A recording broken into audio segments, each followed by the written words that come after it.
Hello folks, Easy Rider here. Welcome to my next video.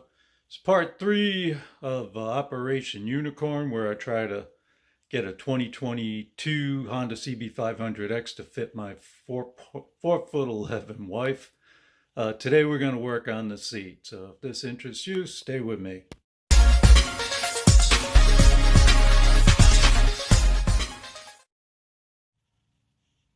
And welcome back. What I'm going to do today is I'm going to show you all the tools that I gathered, how I marked up the seat, and then later how I cut down the seat. So in a second I'll turn the camera around and show you what we got.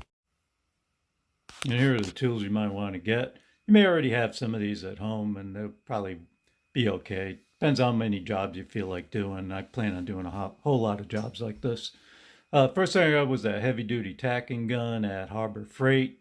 Had a smaller one at home, but I wanted one that had a little bit more oomph to do the job. The type of staples you're going to need are 6mm stainless steel staples. They're a little pricey. You can get them like at Harbor Freight or something like that.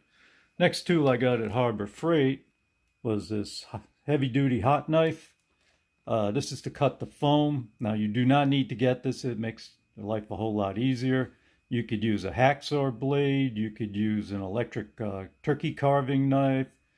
Anything like that. A bread knife. Anything will do it. This will do it better. And again, like I said, I plan on doing a couple of these kind of jobs. This thing right here I got on eBay. It's a rasp, a hand rasp, and that's used to smooth down the foam. Once you cut it with the hot knife. You could also use, if you got one at home, a lot of guys do like an electric sander or something like that with a 100 grit or something, or better than 100 grit sandpaper. But if I need that, I'll use it. The other thing I got, this one was as a staple remover. I got this at Home Depot. And the way you use it, I mean, you don't have to get a staple remover. You could use a screwdriver and pliers, but this works really good. You just kind of get one of the tines underneath the staple, lift up a little bit, then put both tines out and pop it up. Makes life a whole lot easier. Again, you could just use a small screwdriver and pliers to get your stuff out. And then I've got over here, I bought, this is 1/2" gel. Since I'm going to be cutting the seat down pretty good, and not leaving her a whole lot. But she's only 4'11", so I had to do something to make it a little bit more comfortable. So I bought this 1/2" gel. I may double up on it and make it a 1" gel. Now, the seat, when you look at the seat, let me get some of this junk out of the way. When you look at the seat, something to be aware of on the Honda seat at least, is it's kind of a tunnel seat. So just remember that, it's not all flat at the bottom. It's a tunnel. So what I did is I got a big metal punchy thing, and I stuck it through, and I found out that it's about 3.5 inches of foam from where the bottom of the seat plate is. So what I did is I took 2 rulers like this, put one on the top to make a level. And then I use the other ruler to measure out 3 inches. Let me see. Measure out 3 inches.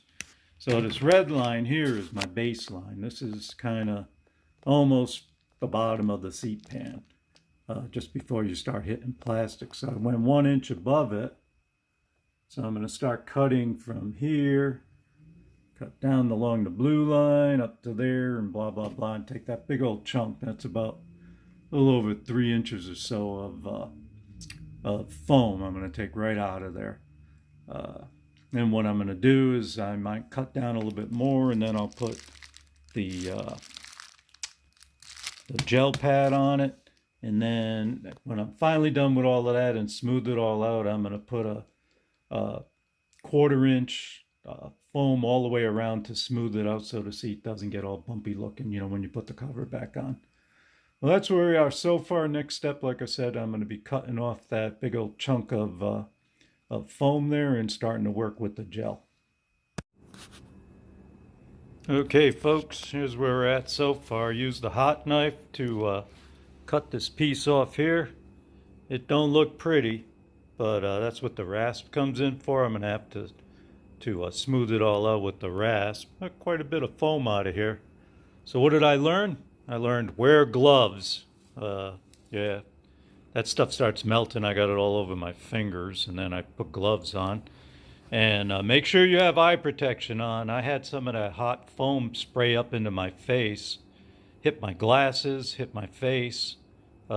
Yeah, definitely have safety glasses on, at least minimum, or goggles.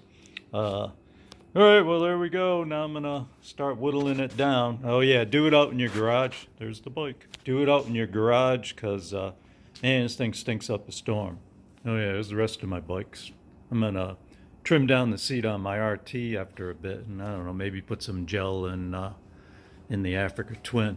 Anyway, that's step I guess 1 or 2 of doing the seat. Okay, it's been a couple days since I did the last piece there with the hot knife. I just got through rasping it down nice and smooth. I think I did a pretty damn good job.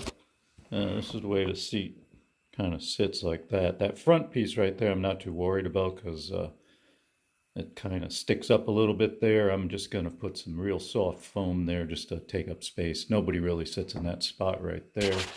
So what did I learn? I use this rasp tool. You grasp it like this, and you bring it in one direction. You don't do back and forth. You bring it in one direction. If you bring it towards you lengthwise here, it's a very fine cut. If you do it sideways, you get a lot more material out. Now you want to do this very gently. It makes a king-size flipping mess. So you're going to want to have a shop vac, and you want to be, I'm in my basement right now. It's January, what is it today? The 22nd. I don't know if you can see it out there. Snowing like a booger out there. But anyway, I put the bike on the seat on the bike in the garage. Took my wife out there, let her sit on it. And still need to get about 1 inch down. I'm gonna take the rear end down just slightly bit more.